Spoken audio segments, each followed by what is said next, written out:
Hello all வணக்கம் பீரா, welcome to the show. Pujara, Cheteshwar Pujara வந்து ரிட்டையர் ஆகிருக்காரு all forms of the game. ஒயிட்ஸில் வந்து, அதாவது ரெட் பால் கிரிக்கெட்டில் வந்து ஒரு கன்சிஸ்டன்ட் பெர்ஃபார்மர். டிராவிட் போனதுக்கப்புறம் அந்த நம்பர் த்ரீல வந்து நல்லா ஸ்டெபிளைஸ் பண்ணாரு. Technically very sound. அதோட முக்கியமாக பொறுமையாக, நீங்கள் சொல்லுவீங்களா விட்டு விட்டு ஆடணும்னு, அதெல்லாம் கரெக்டாக பண்ணுவார். ஃபைட்டர். அந்த மாதிரி ஒரு பிளேயர்லாம் இன்னைக்கு கிடப்பாரா அப்படின்னு நினைக்கிற அளவுக்கு ஒரு எக்ஸ்ட்ராடனரி டெம்பர்மெண்ட் உள்ள ஒரு player. He's retired. He'll be definitely missed in Indian cricket. நீங்க என்ன நினைக்கிறீங்க? உங்க இனிஷியல் தாட்ஸ் என்ன? அதாவது இந்தியன் டீம் ஆடணும்னா ஸ்கில் இருக்கணும். ஸ்கில் இல்லாம யாருமே இந்தியன் டீம் ஆட முடியாது, யாரா இருந்தாலும். நிறைய பேர் ட்ரோல் பண்ணுவாங்க, இவெல்லாம் எப்படி ஆடினாங்க அப்படின்னு. But everyone has their opinion. அந்த ஸ்கில்லையும் தாண்டி work ethics, commitment, discipline, passion அப்படின்னு நிறைய இருக்கு. இது எல்லாத்தையும் டிக் பண்ற ஒருத்தர் சேத்தேஸ்வர் புஜாரா. ஏன்னா நான் நேஷனல் கிரிக்கெட் அகாடமியில 2001ல ஜாயின் பண்ணும்போது 2007 வரைக்கும் இருந்தேன். அவர் அண்டர் 15ல இருந்து நான் பார்த்திருக்கேன். அண்டர் 15 வந்து உங்களுக்கு இந்த வெஸ்ட் ஜோன் வருவாரு, சௌராஷ்டிரால இருந்து வருவாரு. அண்டர் 15 சின்ன பையனா இருக்கிறதுல இருந்து பார்த்திருக்கேன். அதாவது ஒரு ஒர்க் எத்திக்ஸ்னா அந்த மாதிரி ஒரு ஒர்க் எத்திக்ஸ் இருக்கிற ஒரு ஆளை நீங்க பார்க்கவே முடியாது. தென் luckily 2006ல when I was part of the Indian under 19 World Cup which reached the finals in Colombo and lost to Pakistan, he ended up player of the series award. யாருமே எந்த டீமாலையும் அவர் அவுட்டே பண்ண முடியல. அன்பார்ச்சுனேட்டா ஃபைனல்ஸ்ல வந்து அடிக்கல. அவர் ஃபைனல்ஸ்ல அடிக்கல. 110 ரன் கூட எங்களால சேஸ் பண்ண முடியல. அந்த ஹார்ட் ஒர்க்குன்றத அப்பதான் சார் நான் என்னன்னு பார்த்தேன் அவருக்கு. அதுக்கப்புறம் அப்படியே வளர்ந்து வந்து ஆர்சிபில அவரோட ஒர்க் பண்றதுக்கான ஒரு ஆப்பர்ச்சுனிட்டி எனக்கு கிடைச்சது. 2011ல வந்து ஆர்சிபில நாங்க எடுத்தோம். பட் பெருசா அவருக்கு சான்சஸ் நிறைய கிடைக்கல. பட் என்னன்னா, ஐபிஎல் எல்லாம் பாத்தீங்கன்னா எல்லாமே ஆப்ஷனல் பிராக்டிஸ் தான். டிராவல் மேல டிராவல் பண்ணே இருப்போம், டைமே இருக்காது. அவர் ஆட மாட்டாருன்றது அவருக்கு தெரியும். ஒரு லெவலுக்கு மேல அவர் ஆட மாட்டாரு அப்படின்னு அவர் தெரியும். 3 வருஷம் இருந்தார் டீம்ல. ஒவ்வொரு practice session, optional practice session வந்து பேட்டிங் ஆடிட்டே இருப்பாரு. ஒரு தடவை நான் என்ன பண்ணேன், ஒரு இதுவா கேட்டேன். இந்த 2011 கிறிஸ் கேல் அடிச்சு அந்த வருஷம் சிந்துன்னு தான் கூப்பிடுவேன் நானும். எல்லாருமே அப்படிதான் கூப்பிடுவாங்க. எனக்கு சின்ன வயசுல இருந்து தெரியுன்றதுனால கேட்டேன் அவர்கிட்ட. சித்து, நீ ஆட மாட்ட அடுத்த மேட்ச்? தெரியும் சார் அப்படின்னாரு. இல்ல, நீ ஆப்ஷனல் பிராக்டிஸ் தான், நீ ரெஸ்ட் வேணா எடுத்துக்கோ. சார், நான் இந்த ஓல்ட் டோர்னமெண்ட்டும் ஆட மாட்டேன்றது எனக்கு தெரியும். நம்ம காம்பினேஷன் அந்த மாதிரி இருக்கு. அதனால வந்துட்டு ஒருவேளை எப்பயாவது சான்ஸ் வந்து டப்புன்னு என்ன நீங்க கூப்பிட்டீங்கன்னா, இந்த ப்ரிப்பரேஷன் எல்லாமே இருக்கக்கூடாதுன்னு சொல்லிட்டு வந்து அடிச்சுனே இருப்பார் காஜ். அந்த மாதிரியான ஒரு எக்ஸ்ட்ராடனரி, ஒரு ஹார்ட் ஒர்க்கிங், ஒர்க் எத்திக்ஸ் இருக்கிற ஒரு நல்ல பையன். இன்னும் பெட்டரா அவரோட என்ன சொல்றது, ரிட்டையர்மெண்ட் முடிஞ்சிருக்கலாம். அதுதான் என்னோட வருத்தம். ஏன்னா அந்த ஹார்ட் ஒர்க், அந்த டெம்பரமெண்ட், அதுதான் பீடா. இப்போ நிறைய பேர் வந்து அவசரப்பட்டு அவுட் ஆறாங்க. டெஸ்ட் கிரிக்கெட்ல வந்து அந்த ஒரு இதுவே இப்போ பார்க்க முடியறது இல்லை எல்லாத்தையும். இவர் வந்து அந்த கன்வென்ஷனல் கிரிக்கெட் எப்படி ஆடணுமோ, ஸ்பின்னர்ஸ்க்கு வந்து ஃபீட் யூஸ் பண்ணி ஆடுறது நீங்க சொல்லுவீங்க. இப்போ வந்து எத்தனை பேர் அவ்வளவு நல்லா ஆடுறாங்கன்னு எனக்கு தெரியல. அவர் வந்து மோஸ்ட் டிஃபிகல்ட் பிளேயர்ஸ் ஃபேஸ்னு ஒரு 5 பேர் சொல்லியிருக்காரு. அதுல ஒரு ஸ்பின்னர் கூட கிடையாது. ஏன்னா அவ்வளவு நல்லா ஸ்பின் ஆடுவாரு. அந்த ஒரு அபிலிட்டி, அந்த ஒரு ட்ரைட் இப்ப இருக்கவங்ககிட்ட நிறைய மிஸ் ஆகுது. அதாவது நான் சொல்றேனே உங்களுக்கு, ஒரே ஒரு கீ பர்ஃபார்மன்ஸ் இண்டிகேட்டர் நான் உங்களுக்கு சொல்லுவேன், ஞாபகம் இருக்கா? டாப் 3 பேட்ஸ்மேன்னா ஆன் ஆவரேஜ் நீ 90 பால் ஆடணும் அப்படின்னு நான் சொல்லுவேன். நிறைய ரிவ்யூஸ் பண்ணும்போது நான் சொல்லுவேன், ஞாபகம் இருக்கா? இப்போ சேத்தேஸ்வர் புஜாராவோட கிளிட்டரிங் கெரியர், அதை என்ன பொறுத்த வரைக்கும் நான் கிளிட்டரிங் கேரியர்னு சொல்லுவேன். Everyone has got an opinion to say whether it's glittering or not. இப்ப பாருங்க, 103 டெஸ்ட் மேட்ச் ஆடி இருக்காரு, 7195 ரன்ஸ் அடிச்சிருக்காரு. The average balls faced per innings is 98. யோசிச்சு பாருங்க, 103 டெஸ்ட்ல ஆவரேஜ் பால்ஸ் ஃபேஸ் இஸ் 98. அதுக்கப்புறம் இன்னொன்னு பாத்தீங்கன்னா அவரோட ஸ்ட்ரைக் ரேட்டு, அவர் கிரிக்கெட்னா got one simple thing, strike rate is 44.3. He knows only one thing, the currency is wicket. I'm going to occupy the crease as much as possible. Game eval ஆயிடுச்சு, அது இது அதை பத்தியில ஜோனாஸ்பர்க்ல ஒரு டெஸ்ட் மேட்ச், ஒரு பிச்சு நாங்க கொடுத்தோம் பாருங்க. இந்த தேர்ட் டெஸ்ட் மேட்ச் டீன் எல்கருக்கு மண்டையில அடிபட்டு அம்பையர்ஸ் நிறுத்திட்டாங்க மேட்ச். அங்க முன்னாடி போய் ஆடினார் பாருங்க. That shows the character of a player. 2030 first 2010ல வந்து அவருக்கு டெபு வந்தது ஆஸ்திரேலியாவோட. Unimaginable pressure. 478 அடிச்சிட்டான் பெங்களூர்ல. திருப்பி இவங்க 495 அடிச்சாங்க. அதுல சேத்தேஸ்வர் புஜாரா ஃபெயிலியர் ஃபர்ஸ்ட் இன்னிங்ஸ்ல. சச்சின் பாஜி ஒரு 200 கடைஞ்சாரு. செகண்ட் இன்னிங்ஸ்ல 207 டார்கெட்.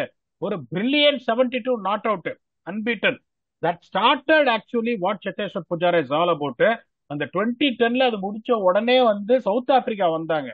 அதுவும் இப்பெல்லாம் கொஞ்சம் ஓகேவா இருக்கு சவுத் ஆப்பிரிக்கா பிச்சு, அப்பெல்லாம் ஆடவே முடியாது.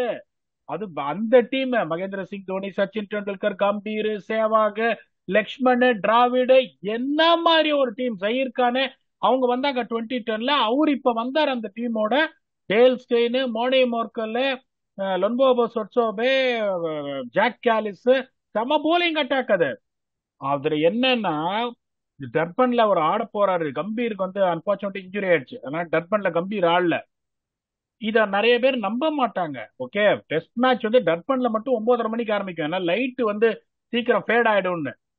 6 மணிக்கு லேசன் ஆபீசரை கூட்டிட்டு போயிட்டு அங்க போயிட்டு ஆடி நிக்கிறாரு. 6 ஏர்லி மார்னிங் 6 மணிக்கு டர்பன்ல 1 மணி நேரம் பிராக்டிஸ் பண்ணிட்டு வந்துட்டு அதுக்கப்புறம் is coming back for the test match.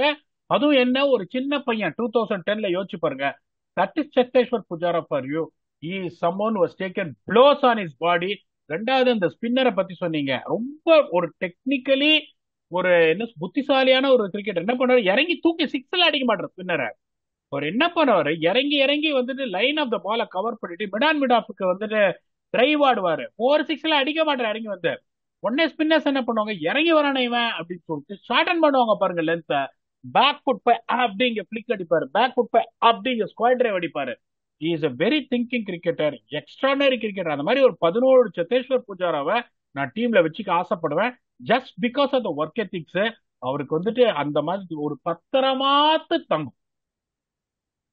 Correct தான். கிளிட்டரிங் கரியர் தான் பீடா. ஒத்துக்கிட்டாலாம் இல்லையாலும் கிடையாது, கண்டிப்பா டெஃபினெட்லி கிளிட்டரிங் கரியர் தான் அவருக்கு. என்னன்னா T20 விட்டுருங்க, ஒரு ஐ திங்க் கேகேஆர்ல எடுத்தாங்க. அன்பார்ச்சுனேட்லி அந்த 2009 அந்த இதுலயே ஹி குடன்ட் இது கடைசி சிஎஸ்கே கூட எடுத்தாங்க. பட் ஹி குடன்ட் இது make a mark in IPL. But one டேல வந்து I think he had some role பொட்டன்ஷியலா he could have played, especially அந்த பீரியட்ல வந்துட்டு தான் he had the game for ODI cricket. Unfortunately that didn't happen. நீங்க என்ன நினைக்கிறீங்க? இங்க பாருங்க, இப்ப நீங்க கேட்ட அப்புறம் சொல்றேன். இப்ப வந்து அந்த லிஸ்ட் ஏன்றது ஓடிஐ ஃபர்ஸ்ட் கிளாஸ் கிரிக்கெட்.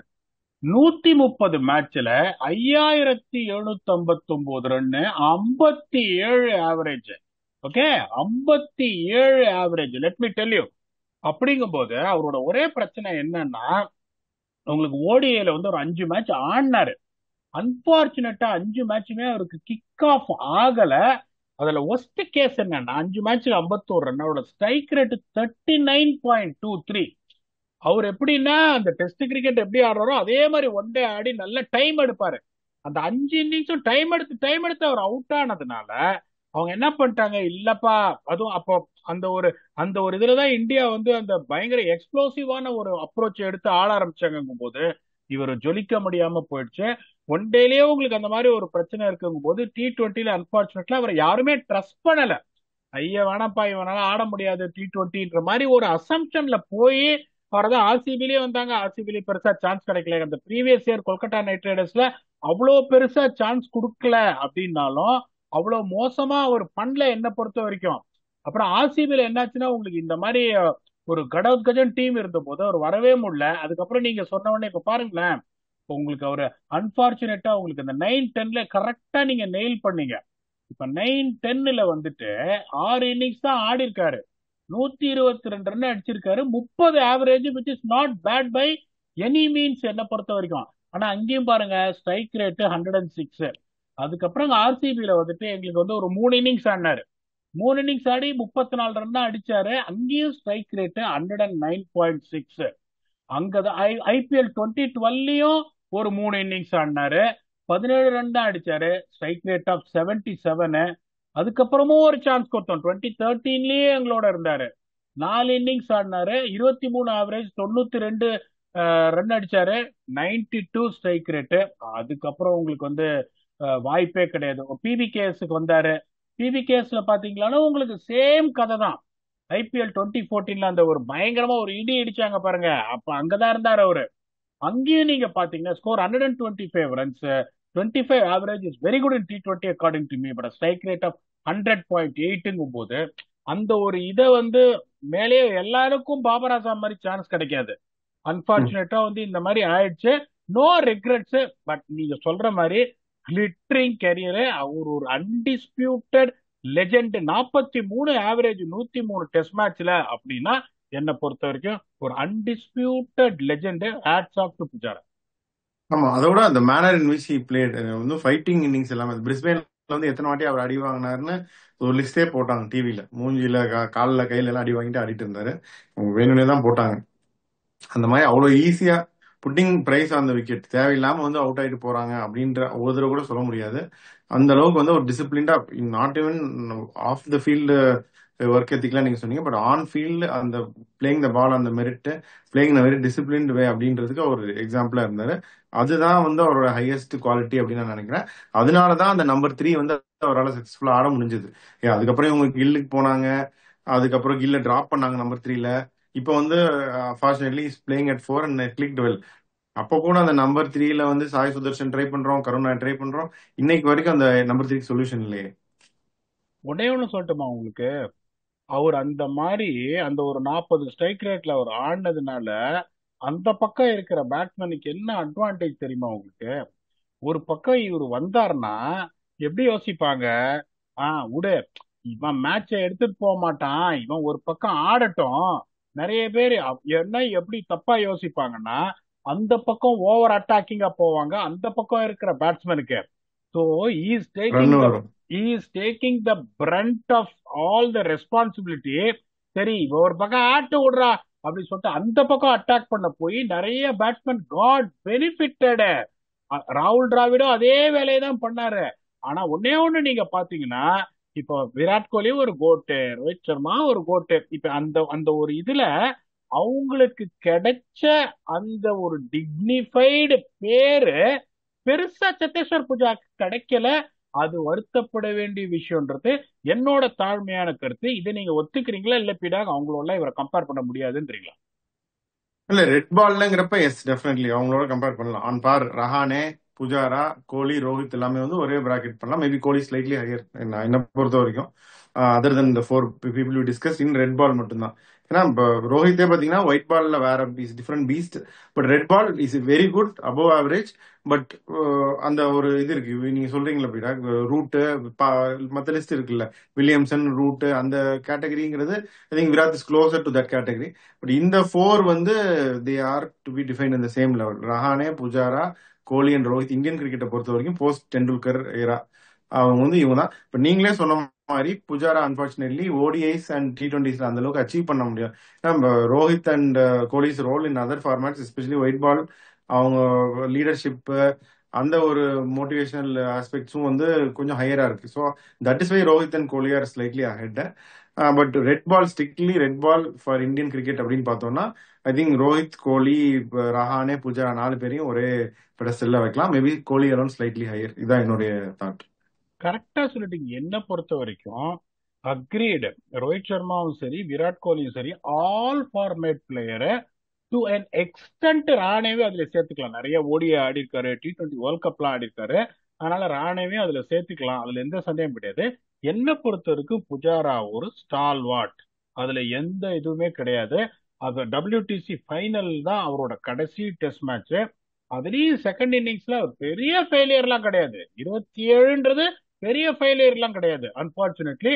அதுக்கப்புறம் ஃபார் சம் ரீசன் அப்படியே விட்டுட்டாங்க. அவர் எப்படிப்பட்ட ஒருத்தர்னா, is so good that is not someone will talk in public. என்ன இந்த மாதிரி பண்ணிட்டாங்க அந்த மாதிரி பண்ணிட்டாங்கன்ற சொல்ற ஆளே கிடையாது. ரொம்ப தங்கமான ஒரு பையன், அதிர்ந்து பேச தெரியாது. இந்த கமெண்ட்ரி எக்ஸ்பர்டைஸ் எல்லாம் கொடுக்குறாரு பாருங்க, அங்கேயும் பாத்தீங்கன்னா ரொம்ப யாரையுமே வந்து தாழ்த்தி பேச மாட்டாரு. ஒரு தங்கமான கேரக்டர். என்ன பொறுத்த வரைக்கும் தான் சொல்றேன், இந்த 2013ல வந்துட்டு அந்த 458 சேசிங் போனோம் பாருங்க நாங்க அந்த சீரீஸ். எங்க கோச் வந்துட்டு அதான் சொல்றாரு, ஓ மேன், பீடாக், this Pujara is tiring us அப்படின்னு. அவர்கிட்ட என்ன என்ன பண்ணாலும் plan A, plan B, plan C, என்ன போட்டாலும் நிறுத்துறாரு. எப்படி போட்டாலும் டிஃபென்ஸ் ஆடுறாரு. லிட்டரலி ஒண்ணுமே பண்ண முடியல. To be honest with you, I have got my utmost respect for him. அவர் whatever he does in future, we only wish that he's going to succeed as much as he's a stalwart as a red ball cricket for India. இப்ப அந்த கிரேட்ஸோட நான் இவரையும், அதான் சச்சின் டெண்டுல்கர் வந்துட்டு surely because is being a god of cricket. யாரையுமே அவரோட compare பண்ணாதீங்கன்னு சொல்லுவாங்க. அது வந்து ஒரு ரசிகர் பெர்ஸ்பெக்டிவ்ல சொல்லலாம். ஸ்டால்வார்ட்ஸ் அப்படின்னா இவங்க எல்லாம் அந்த இதுல வரணும். சச்சின் டெண்டுல்கர், ராகுல் Dravid, VVS Laxman, Sourav Ganguly, Virat Kohli, Rohit Sharma, Cheteshwar Pujara should also be there stalwarts. அதாவது இண்டிவிஜுவல் கம்பேரிசன் நீங்க பண்ணவே கூடாது. என்ன பொறுத்த வரைக்கும் Cheteshwar Pujara is a stalwart. Super. So அதான் நீங்க சொன்ன மாதிரி will wish him well in all his future endeavors. கமெண்ட்ரிலாம் நான் people are giving very good feedback. So will wish him well on that. அதிகமாக வந்து நிறைய வந்து இன்சைட்ஸ் கொடுக்கட்டும். ஐ think I'm sure he has lot offer for the game as a commentator and whatever he wishes to do. So அதான் பீடா. அப்படியே உங்க final தாட்ஸும் சொல்லிடுங்க. அதான் எனக்கு எனக்கு I only wish him very best. I had a great relationship with him right from when he was 15 to under 19 இந்த world கப்ல இருந்து அப்புறம் RCB record. Very fond memories of him. ரொம்ப அளவா பேசுற ஒரு ஜென்டில்மேனு. நானும் சரி நீங்களும் சரி, நீங்களும் உங்களோட விஷஸ் சொல்லிட்டீங்க. Wish him all success. அதே மாதிரி கமெண்ட்ரியில கலக்குறாரு, ரொம்ப கிறிஸ்ப் பாயிண்ட்ஸ் எல்லாம் கொடுக்குறாரு. பியூட்டிஃபுல்லா இருக்கு அவர் பேசுறது, கேட்கறதுக்கு மெஷர்டா பேசுறாரு. Wish him all success. India வந்து நிறைய டெஸ்ட் மேட்சஸ் போய் அந்த காலத்துல, இப்ப இந்தியா ஜெயிக்க ஆரம்பிச்சிருக்காங்க. Let me be honest with you. இப்ப இந்தியா ஜெயிக்க ஆரம்பிச்சிருக்காங்க. சத்தேஸ்வர் புஜாரா டெபு ஆகி வந்த காலத்துல இந்தியா ஒன்றும் பெருசா ஒன்னும் ஓவர்சீஸ்ல ஒண்ணுமே ஜெயிச்சது கிடையாது. அந்த மாதிரி ஒரு டீமை பெரிய ஆளுங்களா வச்சுன்னு மறுநாடி தான் வாங்கிட்டு வருவாங்க. அப்ப போய் உடம்புலையும் கையிலையும் காலையும் வாங்கின்னு அவர் வந்து அவருக்கு ஒரு பேரை நிலநாட்டி இந்தியாவை நிறைய டெஸ்ட் மேட்ச் ஜெயிச்சு கொடுக்கலனாலும் காப்பாத்தி கொடுத்திருக்காருன்னா அவர் ஒரு மிகப்பெரிய நேஷனல் ஹீரோ என்ன பொறுத்த வரைக்கும். Wish him all success. இப்ப அடுத்த இது we are waiting for Bangladesh team to come out. Our next episode is going to be another potential team which has got a chance to get into top Super 4. We'll come back and do a review on that with a very own octopus. Until then, thanks a lot and bye bye.